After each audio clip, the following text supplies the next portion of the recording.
Hello दोस्तों, आज की हमारी कहानी शराफत या बेवकूफ़ी। कहानी अच्छी लगे तो लाइक ज़रूर कीजिएगा। किचन में खाना बना रही सोनिया से देवरानी दिव्या ने आकर कहा, भाभी मैं और प्रिया दीदी शॉपिंग पर जा रहे हैं। आज बच्चों को देख लेंगी? हाँ मैं देख लूँ, तुम लोग जाओ, सोनिया ने बहुत ही प्यार से कहा। प्रिया दीदी शायद फ़ोन पर ही थी। दिव्या ने प्रिया दीदी को बताया कि भाभी ने कहा है कि वो बच्चों को देख लेंगी। आप नीटू को लेकर यहाँ आ जाओ, फिर हम लोग शॉपिंग पर चलेंगे। प्रिया और दिव्या और सोनिया का रिश्ता आप समझ ही गए होंगे। सोनिया घर की बड़ी बहू है। उसका एक बेटा तरुण जो 10वीं क्लास में है और बेटी नीलू 8वीं क्लास में। दिव्या का भी एक बेटा शानू है जो अभी 2nd क्लास में है और ननद प्रिया की बेटी नीटू अभी सिर्फ 2.5 साल की ही है। प्रिया का ससुराल उसी शहर में रहने से उसका हफ्ते में शॉपिंग के बहाने या फिर तबीयत खराब होने के बहाने से मायके का चक्कर लगता रहता। दिव्या और प्रिया की आपस में बहुत बनती थी, इसीलिए दोनों अपने बच्चों का भार सोनिया पर डालकर अधिकतर शॉपिंग या घूमने के लिए निकल ही जाते थे। ऐसा वो दोनों अक्सर किया करती थी। बड़ी बहू, यह मैं क्या सुन रही हूँ? आज फिर प्रिया और दिव्या बहू शॉपिंग पर जा रहे हैं और बच्चे तुम संभालोगी? अपने आप को इतना सीधा मत दिखा। यह दोनों तेरे सीधेपन का फ़ायदा उठाती हैं और तू बेवकूफ़ बन जाती है। हद से ज़्यादा अच्छाई और सीधेपन की कोई कद्र नहीं करता है, इसीलिए इतना सीधा होना भी अच्छा नहीं है। दोनों कभी यह नहीं कहती कि भाभी आप भी शॉपिंग पर चलो। सास कल्याणी जी सोनिया के सीधेपन पर गुस्सा होने लगी। जाने दीजिए ना मम्मी जी, सभी को पता है कि मैं बच्चों की पढ़ाई के समय कहीं नहीं जाती हूँ और इस बार तरुण का 10वीं का बोर्ड का एग्ज़ाम भी है, तो मैं नहीं जा सकती कहीं भी।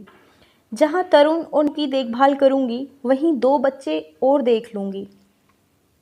वैसे भी शानू और नीटू ज़्यादा तंग नहीं करते हैं, मेरी सारी की सारी बातें वो मान लेते हैं और फिर आप हैं ना मेरे साथ देने के लिए। सोनिया ने हंसते हुए कहा, मैंने ज़रूर पिछले जन्म में कुछ बहुत ही अच्छे कर्म किए होंगे जो तुझ जैसी समझदार और जिम्मेदार बहू मुझे मिली। कल्याणी जी सोनिया के सिर पर प्यार से हाथ फेरते हुए बोली। तभी सोनिया का मोबाइल बजने लगा।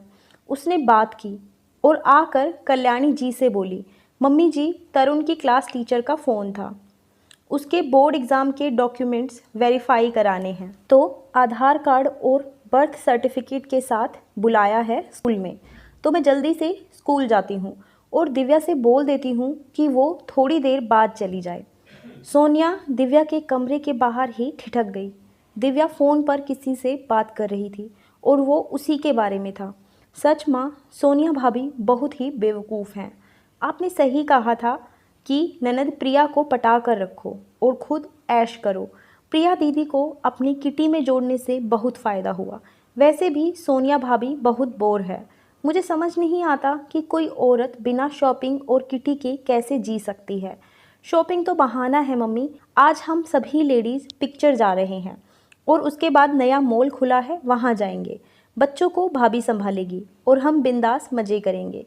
कभी कभी लगता है कि सोनिया भाभी बच्चों को पालने के लिए ही पैदा हुई हैं और तुम शायद बच्चे पैदा करके दूसरों के भरोसे छोड़ने के लिए पैदा हुई हो। सोनिया की आवाज़ को सुनकर दिव्या की सिट्टी पिट्टी गुम हो गई। मम्मी जी हमेशा मुझसे कहती है कि तुम और प्रिया मुझे बेवकूफ़ समझते हो, लेकिन मैं ही हमेशा उनसे कहती थी कि नहीं, वो लोग ऐसे नहीं हैं। हाँ, मुझे बच्चे अच्छे लगते हैं और वो भी मुझे प्यार करते हैं। तुम दोनों कहती हो ना कि तुम्हारे बच्चे मेरी बात आसानी से मान जाते हैं। जानती हो क्यों? शायद वो दोनों अपनी मम्मी का असली चेहरा पहचानते हैं। तुमने अभी जो मेरा गुणगान किया उससे यह तो साबित हो गया है कि सच में मैं बेवकूफ़ ही तो हूँ जो तुम दोनों को अपनी छोटी बहन समझती थी। सोचती थी कि मैं अगर घर गृहस्थी और बच्चों में बिज़ी रहती हूँ तो तुम दोनों की ज़िंदगी जी लो। जब तुम दोनों आकर बताती हो कि तुमने कितना मज़ा किया तो मैं बेवकूफ़ तुम्हारी खुशी में जी लेती थी। घर परिवार तभी चलता है जब एक दूसरे की भावनाओं की कद्र की जाए, ना कि उसका मजाक बनाया जाए। ज़िंदगी हमें हमेशा नया पाठ पढ़ाती है और हमारी सोच को भी बदल देती है। ज़रूरत से ज़्यादा सीधा होना खुद के लिए घातक होता है। यह बात आज तुमने सिखा दी।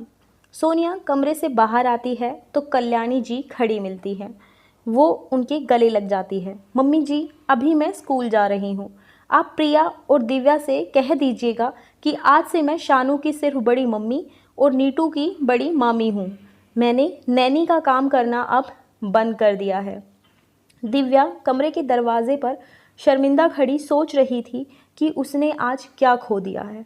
धन्यवाद दोस्तों। कहानी अच्छी लगी हो तो लाइक कर दीजिए, ज़्यादा से ज़्यादा शेयर कीजिए, चैनल को सब्सक्राइब कर लीजिए और अपनी राय कहानी के बारे में कमेंट सेक्शन में ज़रूर बताइए।